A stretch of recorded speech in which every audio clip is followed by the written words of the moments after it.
పల్నాడు జిల్లా వినుకొండలో సంచలనం రేపిన రషీద్ హత్య వ్యవహారం రాజకీయంగా కూడా తీవ్ర దుమారం రేపుతోంది. రషీద్ను చంపిన జిలానీ మీ పార్టీ వ్యక్తి అంటూ టీడీపీ వైసీపీ మధ్య వార్ నడుస్తోంది. ఇరు పార్టీల నేతలు పోటాపోటీగా విమర్శనాస్త్రాలు సంధించుకుంటున్నాయి. జిలానీ, రషీద్లు వైసీపీలోనే ఉన్నారని, వారిద్దరి వ్యక్తిగత కక్ష ఈ హత్యకు దారితీసిందని టీడీపీ ఆరోపిస్తోంది. జిలానీ హత్యతో పార్టీకి సంబంధం లేదని చెబుతుంది. కానీ జిలానీ కరుడుగట్టిన టీడీపీ కార్యకర్త అంటూ వైసీపీ నేతలు ముక్త కంఠంతో వ్యాఖ్యానిస్తూ ఉన్నారు.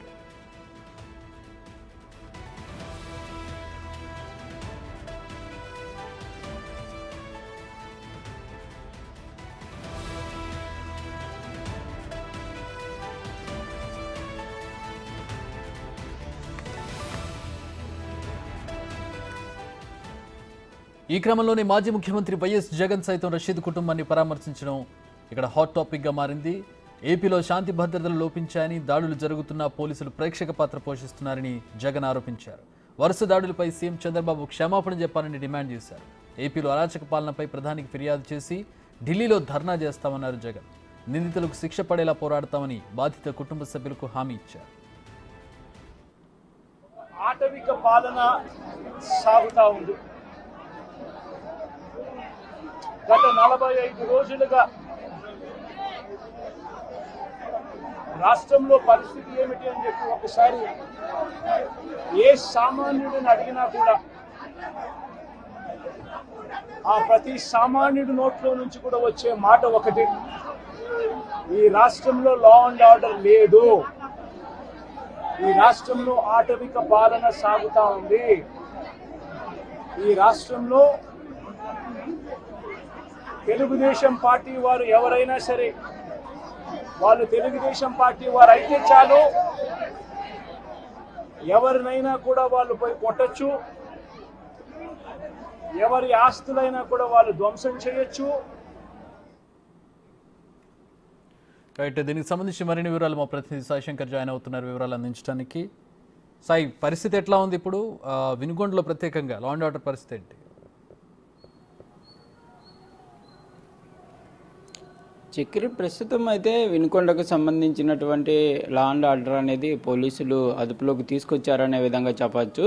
ఆ రోజు ఏదైతే రషీద్ పైన జరిగినటువంటి సంఘటన తర్వాత పూర్తి స్థాయిలో పోలీసులు అయితే నగరంలో అక్కడ ఉన్నటువంటి వినుకొండ పట్టణంలో ఉన్నటువంటి ఈ వైఎస్ఆర్సీపీకి సంబంధించి కానీ టీడీపీకి సంబంధించినటువంటి యాక్టివిస్టులు కానీ లేకపోతే వైసీపీ మధ్య ఉన్నటువంటి ఘర్షణల నేపథ్యంలో కూడా అనేక ప్రాంతాల్లో కూడా పికెటింగ్ అయితే ఏర్పాటు చేస్తున్నారు. ప్రత్యేకమైనటువంటి బృందాలు కూడా అక్కడే ఉండి ఈ సంఘటనకు సంబంధించినటువంటి అంశాలను కూడా పరిశీలిస్తున్నటువంటి పరిస్థితి ఉంది. అయితే ఈ అంశంలో క్లియర్గా కూడా పొలిటికల్ ఇన్వాల్వ్మెంట్ లేదు అనే విధంగా అయితే పోలీసులు అయితే చెప్తున్నటువంటి పరిస్థితి ఉంది. ఇదంతా కూడా గతంలో జరిగినటువంటి వ్యక్తిగత కారణాలు, వ్యక్తిగతంగా వాళ్ళిద్దరి మధ్య జరిగినటువంటి ఘర్షణల నేపథ్యంలోనే రషీద్పై జిలానీ దాడి చేయడం జరిగింది, హత్య చేయడం జరిగింది అనే విధంగా అయితే క్లియర్గా పల్నాడు జిల్లా ఎస్పీ నిన్న కూడా మాట్లాడుతూ అయితే ఈ సంఘటనకు సంబంధించినటువంటి వివరాలను అయితే చెప్పినటువంటి పరిస్థితి ఉంది. అయితే ఈ అంశంలో మాత్రం పొలిటికల్ ఇన్వాల్వ్మెంట్ ఉందనే విధంగా వైఎస్ఆర్సీపీ నేతలు అయితే చెప్తున్నారు. ఇటు టీడీపీ కూడా ఈ అంశాన్ని అయితే ఖండిస్తున్నటువంటి పరిస్థితులు ఉన్నాయి. గతంలో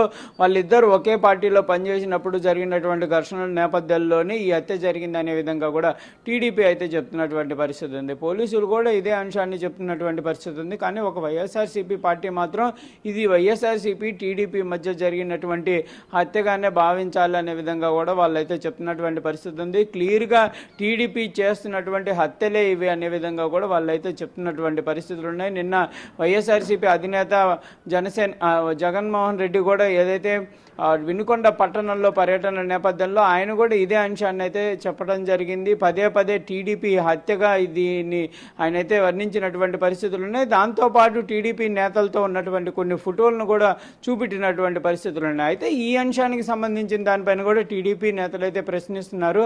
అలా చూస్తే గతంలో అనేక మంది హంతకులు జగన్మోహన్ రెడ్డితో సెల్ఫీలు దిగినటువంటి ఫోటోలు కానీ లేకపోతే ప్రత్యక్షంగా ఆయనతో దిగినటువంటి ఫోటోలు ఉన్నాయి.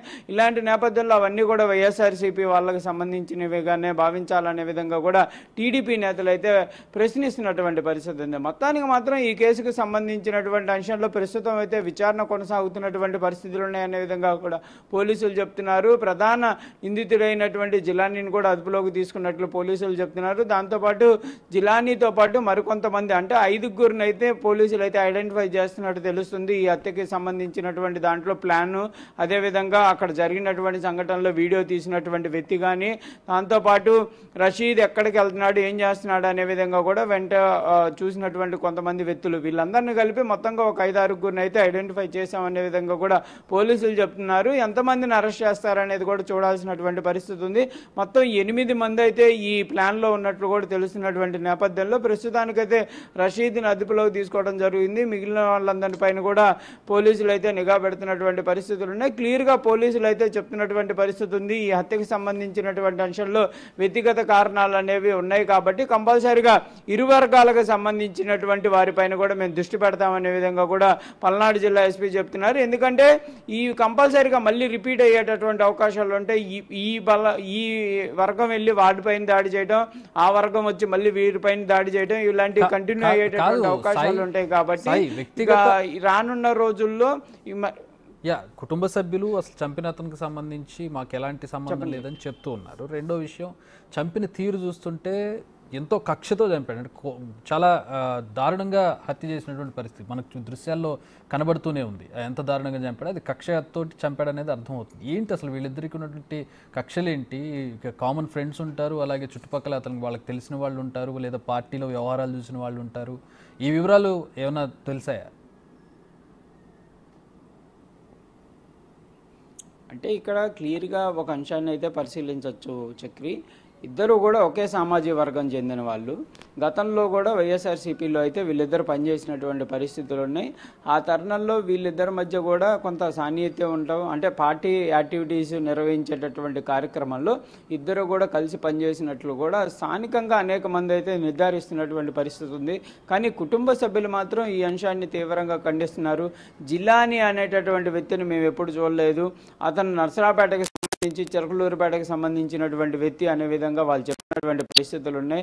మా అబ్బాయికి అతనికి ఎటువంటి సాన్నిహిత్యం లేదు, ఫ్రెండ్షిప్ లేదు అనే విధంగా చెప్తున్నారు. అయితే గతంలో ఒక ఘర్షణకు సంబంధించినటువంటి అంశంలో వీళ్ళిద్దరి పైన పోలీసులు కూడా కేసులు నమోదు చేసినట్లు కూడా క్లియర్గా నిర్ధారిస్తున్నారు. అంటే రషీద్ వెళ్ళి జిలానీకి సంబంధించినటువంటి కుటుంబ సభ్యులపైన దాడి చేయడం, జిలానీపై దాడి చేయడం, అక్కడ బండి ఏదైతే జిలానీకి సంబంధించినటువంటి బండిని కూడా తగలబెట్టినట్లు కూడా కేసు అయితే నమోదైనట్లు కూడా చెప్తున్నటువంటి పరిస్థితి ఉంది.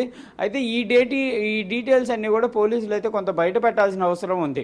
అసలు నిజంగా ఈ కేసులు కనుక పోలీసులు బయటికి కనుక తీసుకొని వస్తే ఈ కేసుకు సంబంధించినటువంటి ఆరోపణలు ఏవైతే ఉన్నాయో ఇవన్నీ కూడా క్లియర్గా బయటకు వచ్చేసేటటువంటి అవకాశాలు ఉంటాయి. పోలీసులు ఆ కేసులకు సంబంధించిన వివరాలు ప్రకటించకపోవడం వల్లే ప్రస్తుతం అయితే ఈ ఘర్షణకు సంబంధించిన దానిపైన అనేక చర్చలు జరుగుతున్నాయి. అంటే కుటుంబ సభ్యులకు అందరూ తెలియాలనేది ఉండదు. మనం బయటకు వచ్చిన తర్వాత అనేక మందితో మాట్లాడుతూ ఉంటారు, ఎవరి పిల్లలైనా అవన్నీ కూడా కుటుంబ సభ్యులతో షేర్ చేసేటటువంటి పరిస్థితులు ఉండవు. కాబట్టి కుటుంబ సభ్యులకు వీళ్ళ మధ్య సన్నిహితం తెలియకపోవచ్చు అనే విధంగా కూడా అనేక మంది చెప్తున్నారు. మొత్తానికైతే మాత్రం ఈ ఘర్షణలు గతంలో ఉన్నటువంటి ఘర్షణల నేపథ్యంలోనే జరిగినట్లయితే క్లియర్గా నిర్ధారిస్తున్నటువంటి పరిస్థితి ఉంది Chakri. Thanks for the updates Sai.